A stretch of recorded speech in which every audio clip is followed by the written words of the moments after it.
What's up, YouTube? Today we are looking at a knife. And this is not just any knife. No.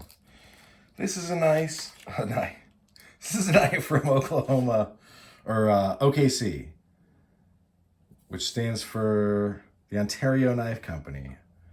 I was thinking of Oklahoma City. This is the Gen 2 SP-54.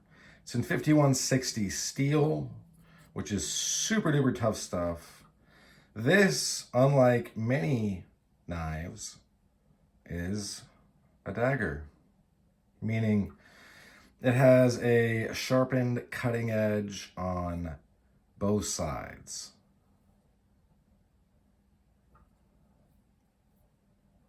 And it only has two sides. This comes with the customary K-bar-esque handle, which is a full-sized handle. I mean, look, I got a lot of space left. You'd have to have enormous hands for this to be too big. And that, of course, means it's a rat tail tang. Hopefully,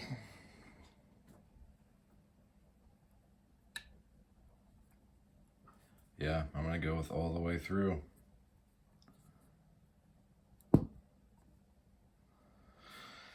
Yes, sir. We got a full-size rat tail. The rat tail just means it comes down to a very thin point instead of being, you know, the entire length of the handle or width of and breadth of the handle. This is an asymmetrical grind, though, meaning in this particular case, this seems a little bit different than this side. It's hard for me to really, but it actually might be less asymmetrical than I think, but basically this one has more belly. Just a tad more to make it a little bit more of a working blade, a little bit more of a versatile blade.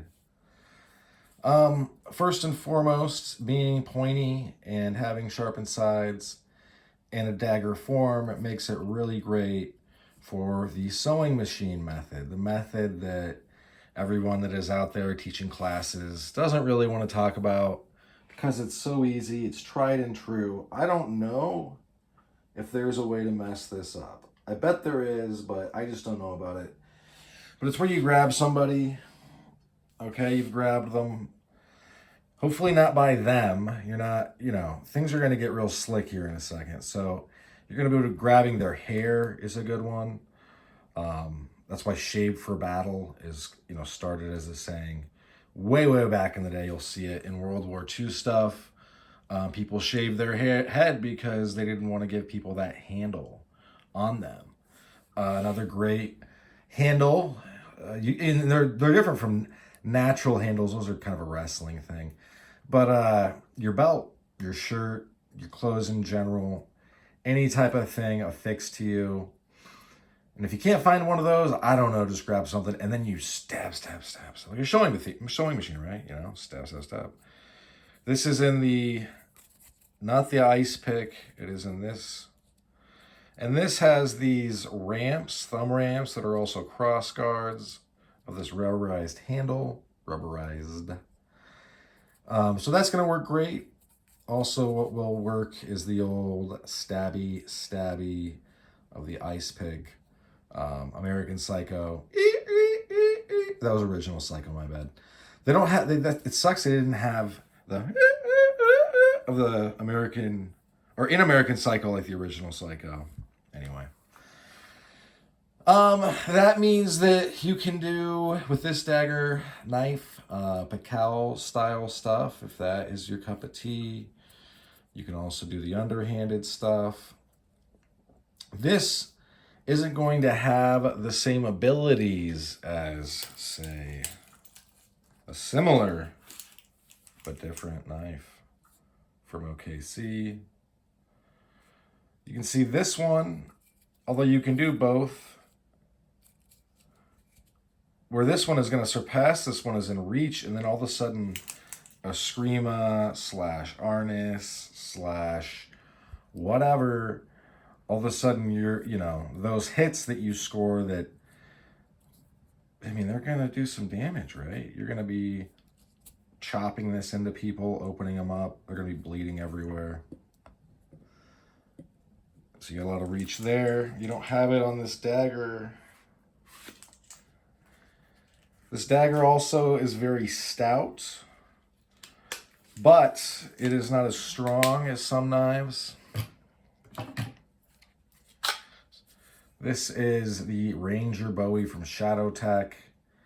These are actually still available if you type in Shadow Tech. There's a couple floating around from dealers. Not very many, but a couple. And this is just so thick all the way through. I mean, not super pointy when it comes to tips, though. But I mean, you're still going to have that chopping ability. You're going to have that run through. I hesitate to have anyone, I get that like on the internet, people call this the defensive edge because the edge is facing out. What I would suggest is if you really want an edge facing out, don't be such a goober. Just have it like this. This takes away your ability to trap, meaning catching things between here and here, which is kind of a big part of fighting with a knife, being able to trap.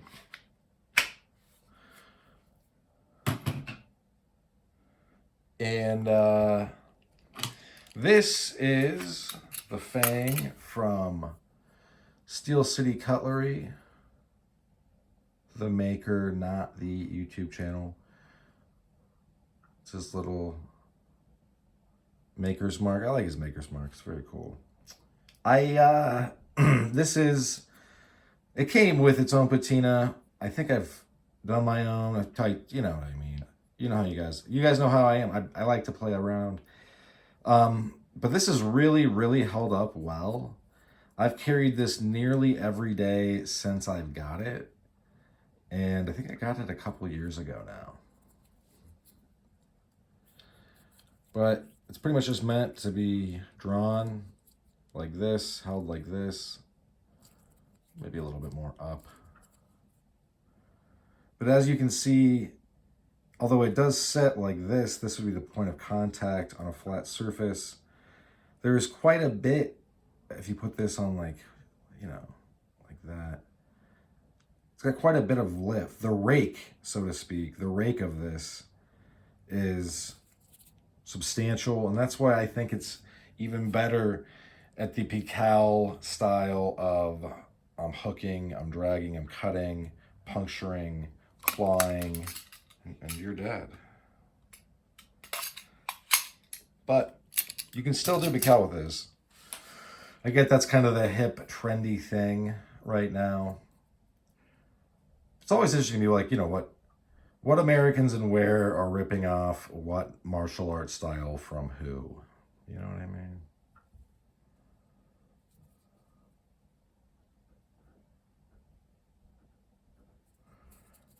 But yeah, this was like $60 off of eBay.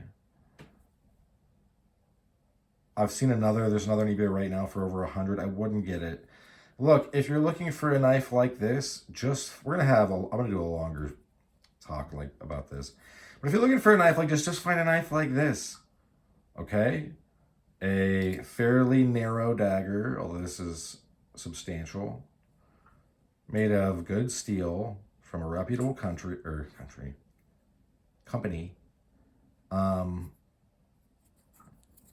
With a handle that you like. So this handle is different from this. This is small, meant to be very concealable. It's going to fill up your hand.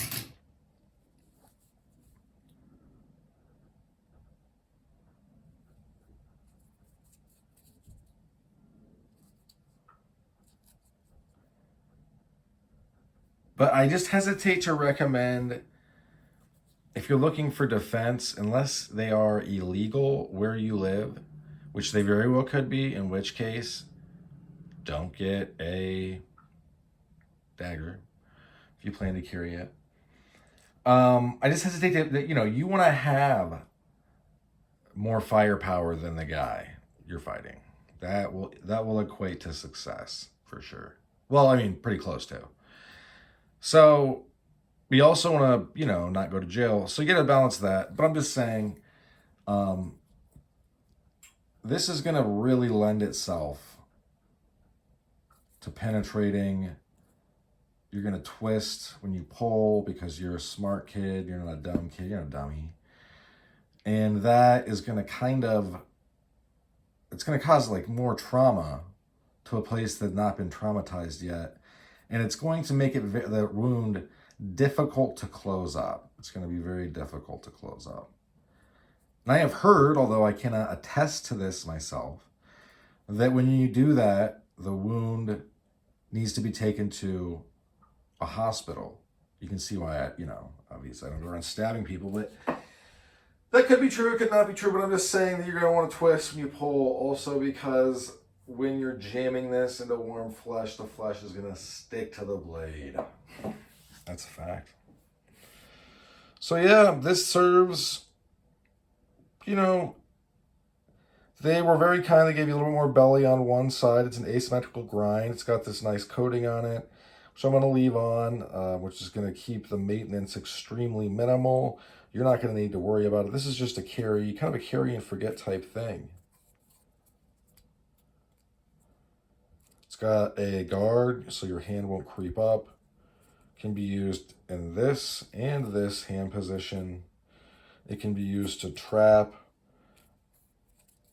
So this is, I don't want to say this is a fighting knife, but this is a role that suits, this is a knife that suits the role of fighting very well. I don't know, man, maybe I need to eat. It's low blood sugar that's making me speak weird.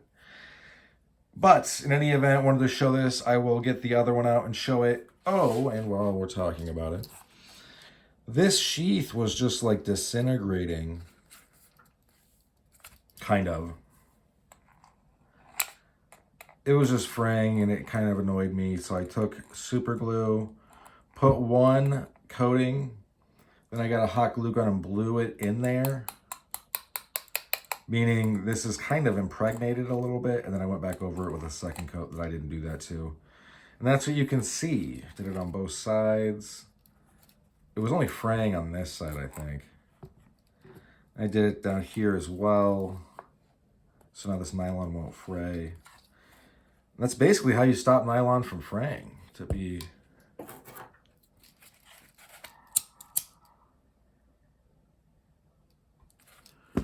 So yeah, keep an eye out.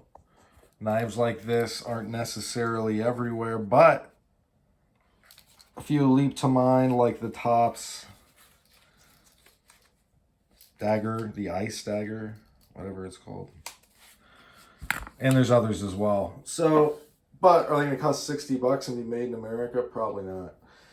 But you guys know how I feel about blades made in China. Sometimes I buy them, sometimes I don't. Usually I don't. I would say I own about 3 or 4 right now. So, out of my collection of hundreds of knives. But yeah, this is a special piece because it's so well suited to a task that's called self-defense.